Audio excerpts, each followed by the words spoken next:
CM Revanth రెడ్డికి మహిళలంటే గౌరవం లేదని బీఆర్ఎస్ ఎమ్మెల్యే సబితా ఇంద్రారెడ్డి ఫైర్ అయ్యారు. అక్కలను నమ్ముకుంటే బతుకు జూబ్లీ బస్టాండ్ అవుతుందంటూ సీఎం రేవంత్ తనను ఉద్దేశించి చేసిన వ్యాఖ్యలపై అసెంబ్లీ మీడియా పాయింట్ వద్ద కంటతడి పెట్టారు. అసెంబ్లీలో ఏం జరిగిందో ప్రజలందరూ చూశారని, తన గురించి సునీత గురించి సీఎం డిప్యూటీ సీఎం వ్యాఖ్యలు సరైనవా అంటూ మండిపడ్డారు. ఆడబిడ్డలు ఎప్పుడైనా క్షేమం కోరతారు, నమ్ముకున్న వాళ్లకు ప్రాణమైన ఇస్తారు, మోసం చేయరు అంటూ ఆవేదన వ్యక్తం చేశారు. మహిళల పట్ల గౌరవం ఉంటే వెంటనే రేవంత్ రెడ్డి క్షమాపణలు చెప్పాలని సునీత లక్ష్మారెడ్డి డిమాండ్ చేశారు. బీఆర్ఎస్ వర్కింగ్ ప్రెసిడెంట్ కేటీఆర్ కూడా సీఎం తీరును తప్పుపట్టారు. ఇదేనా మహిళల పట్ల సీఎం డిప్యూటీ సీఎంకు ఉన్న గౌరవం అంటూ నిలదీశారు. 4 కోట్ల ప్రజలకు సంబంధించిన సీట్ అది. ముఖ్యమంత్రి అంటే రేవంత్ రెడ్డి గారు సొంతమేం కాదు.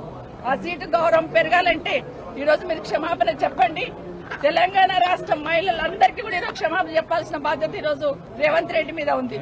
భట్టి గారు, గౌరవనీయులు డిప్యూటీ సీఎం గారు, మీరు మాట్లాడిన మాట ఏదైతే ఉందో ప్రతి ఇంట్లో ప్రతి ఆడబిడ్డకు తగులుతుందండి. ఎందుకంటే మొహం పెట్టుకొని వచ్చిందనే మాట చాలా బాధ అనిపిస్తుంది. రాష్ట్ర మహిళలందరినీ కూడా అగౌరవపరిచే విధంగా ఉంది. మన రాష్ట్ర చరిత్రలో, అసెంబ్లీ చరిత్రలో ది బ్లాక్ డేగా మేము భావిస్తా ఉన్నాం. ఎందుకంటే ఇప్పుడే అక్క చెప్పినట్టుగా మహిళలుగా మేము ఎన్నో ఒడిదుడుకులు ఎదుర్కొని మా ఫ్యామిలీస్ ని వదిలేసి మేము రాజకీయంగా ముందుకు వస్తున్నటువంటి సమయంలో ఏ పార్టీలో అయితే ఉన్నామో ఆ పార్టీతో కమిట్మెంట్ తో పనిచేసి సిన్సియర్ గా పనిచేయడం జరిగింది. ఈ రోజు రేవంత్ రెడ్డి గారు గాని డిప్యూటీ సీఎం గారు గాని మాట్లాడినటువంటి మాటలు మమ్మల్ని అవమానపరిచే విధంగా, అగౌరవపరిచే విధంగా అంటే ఇప్పుడు అక్క చెప్పినట్టుగా కేవలం మమ్మల్నే కాదు, ఈ రోజు రాష్ట్రంలో ఉన్నటువంటి మహిళలందరినీ కూడా అగౌరవపరిచినట్టే లెక్క.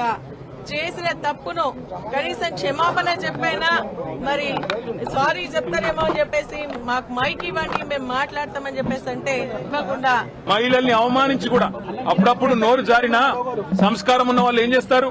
అవసరమైతే నేను వెనక్కి తీసుకుంటున్నాను విచారం వ్యక్తం చేస్తారు. ఇంత అహంకారం, ఇంత కండకావరంతో ఈరోజు ఆడబిడ్డల్ని వారిని అవమానించిన ముఖ్యమంత్రికి తప్పకుండా తెలంగాణ ఆడబిడ్డల ఉసురు తాకుతుంది. ఈ వైఖరి మార్చుకో, పద్ధతి మార్చుకో. వారు అక్క సునీతక్క గాని, సబితక్క గాని, లక్ష్మక్క గాని స్వంతంగా కష్టపడి ప్రజల్లో తిరిగి పరపతితో ఇవాళ 5 సార్లు 6 సార్లు గెలిచొచ్చిన వాళ్ళు. ఎవరు కూడా నీలాగా ఇష్టం వచ్చినట్టు రాజకీయ విన్యాసాలు చేసి వచ్చిన వాళ్ళు కాదు.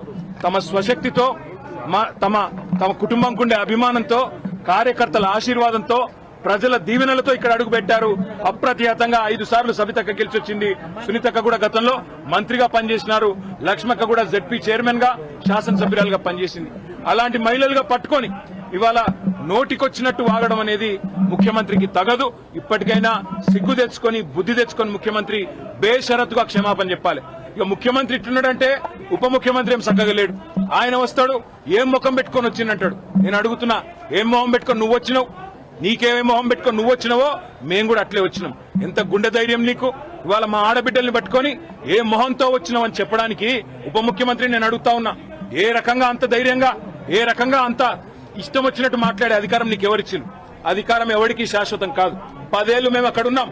మేము ఎప్పుడన్నా ఈ వీడియో మీకు నచ్చినట్టయితే లైక్ చేయండి, 10 మందికి షేర్ చేయండి. అలాగే కామెంట్ల రూపంలో మీ అభిప్రాయాలను మాతో పంచుకోండి. Nationalist hub group of channels ను సబ్స్క్రైబ్ చేసుకుని తెలుగునాట జాతీయవాద జర్నలిజాన్ని ప్రోత్సహించండి. ఈ వీడియో కింద ఉన్న బెల్ ఐకాన్ పై క్లిక్ చేయడం మర్చిపోవద్దు.